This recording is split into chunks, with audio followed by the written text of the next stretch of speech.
Bundle থাকলে প্রতি সেনমানিতে টাকা বাঁচবে। বিকাশ সেনমানি বান্ডেল কিনে জিতুন প্রতি লেনদেনে। আমরা এখন আছি নীলফামারীর পথে। কিছুক্ষণ আগে সৈয়দপুরে কিন্তু পদযাত্রা করেছে জাতীয় নাগরিক পার্টি এনসিপি। সেখানে বিহারীপল্লী থেকে স্থানীয় যারা রয়েছে তাদের সাথে কথা বলেছেন। একই সাথে কিন্তু কথা বলেছেন যে জুলাই আন্দোলনের শহীদ পরিবারদের সাথে, তাদের আত্মীয় স্বজনের সাথে কথা বলেছেন জাতীয় নাগরিক পার্টির আহ্বায়ক নাহিদ ইসলাম।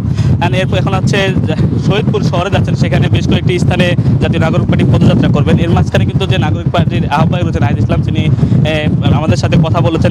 সেখানে জানিয়েছেন যে গতকালকে ঢাকাতে যে জাতীয় নাগরিক পার্টির কেন্দ্রীয় কার্যালয় রয়েছে সেখানে পেট্রোল বোমার হামলা হয়েছে একটি।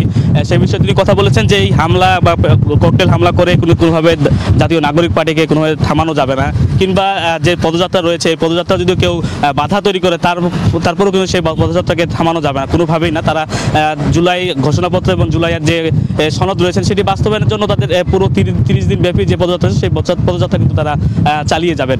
তারা বলেছেন যে কোনো ধর্ম বর্ণ নির্বিশেষে সকলের কাছেই তারা যাবেন। একই সাথে যে বিভিন্ন ভাষাভাষীর মানুষ যারা রয়েছেন তাদের কাছেও কিন্তু তারা যাবেন বলে জানিয়েছেন নাহিদ ইসলাম।